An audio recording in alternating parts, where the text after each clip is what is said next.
The language as well, because a lot of the times the manager is just kind of picking on everything that's negative instead of every time something is good.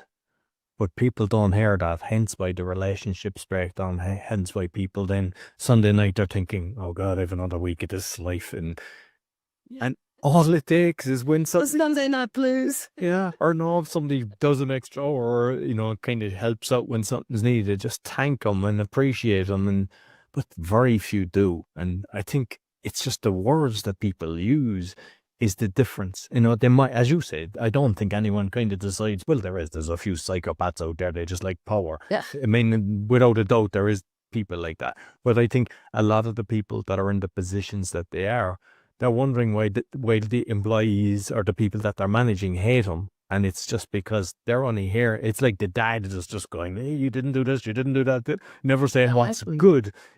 So if you hear the compliments, then it doesn't hurt as much when you need to get some criticism, because obviously, there's times that's how we learn, and just we know what's going on and everything. And it's how it's said as well. Instead of, belittling you, and sometimes in front of everybody, you can call them into a room and say, "Hey, by the way," and some of them love doing that. They love to disgrace you in front of people. And so there's a lot of kind of things to be watching out for, but they're simple both sides.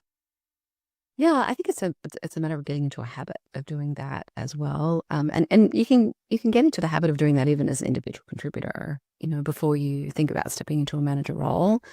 I like to use the 1 to 3 kind of ratio, where for every 3 pieces of positive reinforcement or positive feedback, you give 1 constructive piece of feedback.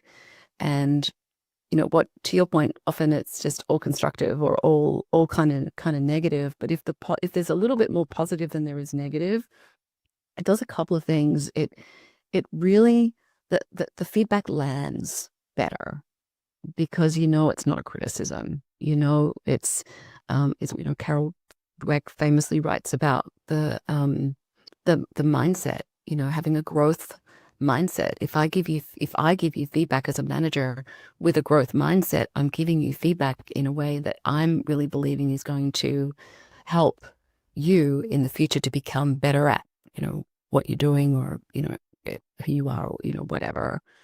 And the person that's receiving the feedback should receive that with a growth mindset as well. It's like, thank you for the feedback, even if it's not what I wanted to hear. Gee, in many respects, Roy, I hear people say, wow, that person gave me that constructive feedback.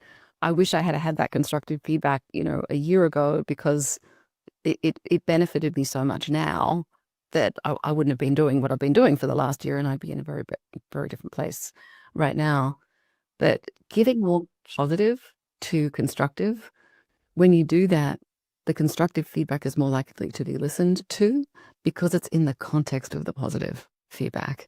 It's like, generally my manager thinks that I'm doing a great job. Oh, they think that I can maybe do better in this area. Good information to have. Thank you. And let's kind of move on. The old adage of feedback is a gift, it's not necessarily in a box with a pretty bow, but if we take it on as a gift, we grow as humans, as humans, and I think that's what we're all here to do as well.